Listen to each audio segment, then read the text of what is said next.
I've said this time without number that before the courts could cancel the general election that was held on the 25th of February 2023 and decide that there should be a runoff is after the court have come to conclusion that the three parties, which is Peter Obi, Atiku and Bola Ahmed Tinubu, did not follow the guidelines of the election, or none of them could win the election. That means if none of them score 25% in Abuja with higher number of votes in other states, that is when they will start talking about runoff. Some of you don't understand what runoff is, but I want to explain it to you. Condition for runoff or rerun election. Now, number one, runoff means an election between two candidates. Runoff means an election between two candidates. Number two, the conditions for runoff are A. No candidates satisfy the two conditions for a return, highest votes and spread. B. Endorsement of the current result by the court. 3. Rerun means an election involving all the 18 qualified presidential candidates. 4. The condition for rerun is A. Invalidation of the election. Invalidation of the election. So that means if in one way or the other, the point here is that these three candidates, these three major candidates, even though they are not just the one, but the three major candidates that is in court now, if three of them that is in court cannot be able to prove their way of winning, or cannot give an accountant of how they won the election, then there will be a runoff. Now, runoff, the judge should disqualify the APC first, then count the result as they are on the IREV. Now, calculate results in the IREV is heavily titled against Labour Party. The reason is that LP is 99% the target of all the manipulated results. So if you are saying that they should cancel the election and calculate only the result in the IREV, of course APC is going to win, because the reason is that LP is the 99% target of all the manipulated results. They purposely reduced every Labour Party's result, all their scores, they reduce it. So I don't want you to come in terms to begin to demand for a rerun or runoff. They can't be runoff. Now again, we see that the APC is fighting against IREF simply because the rot of manipulated results are evident there. If the manipulated result is industrial scale, the election would be invalidated. You see?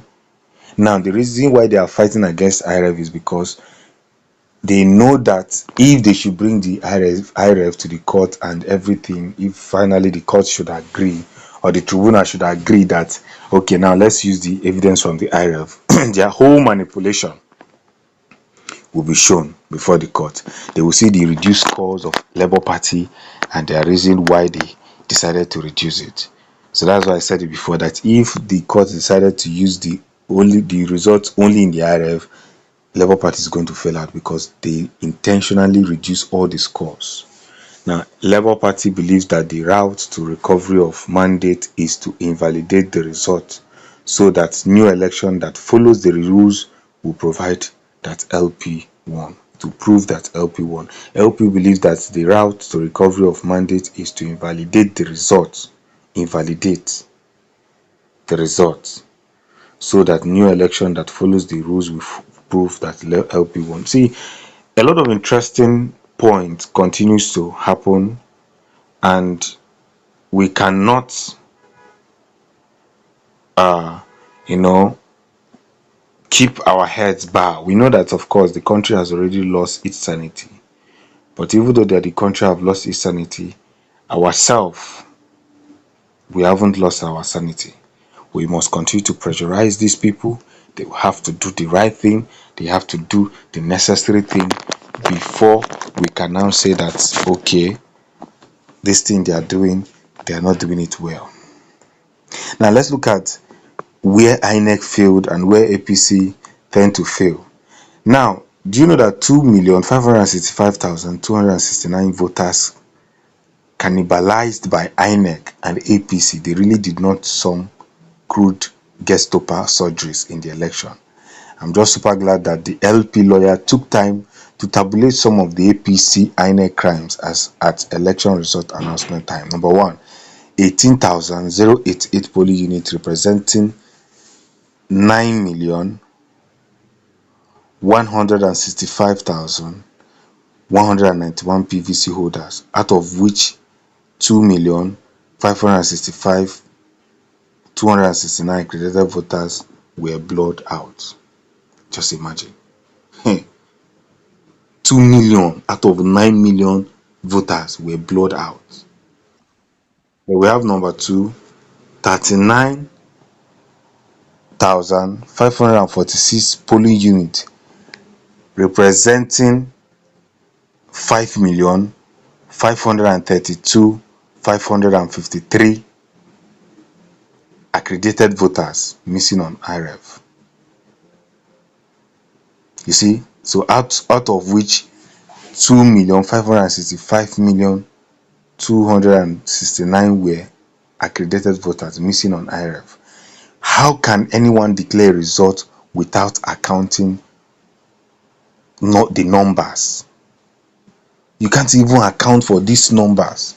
Imagine 2 million were blurred out and 2 million were missing on accredited votes. How then was Tinubu declared the president of Nigeria? It is worrisome. This is something that everyone must look into and see that the negativity and the reason why these people keep fighting that P2B should leave the court or P2B should drop the case shows a lot. It proves a lot. Now, if INEC had the hard copies, which is the primary source of the data, like the rest, why didn't they provide it to Labour Party when subpoenaed? Instead of providing the so-called hard copies, they gave the LP lawyers 18,088 copies of blood document and even went ahead to certify them as true copies. Just imagine. The intention of these people is that they really want to fill out anything that has to do with Labour Party or OB. But INEC chairman will definitely give up. He would definitely give up, because the level at which P2B came, he came with understanding. He understands politics. And remember what he said, at the end of the day, they will be there. At the end of the day, they won't be there, but we are going to be there. It's a question of time. Thanks for supporting the Future News, and I hope I've explained what runoff and rerun of the election means. There's not going to be a runoff, of course. Any chairman will definitely bow down to pressure.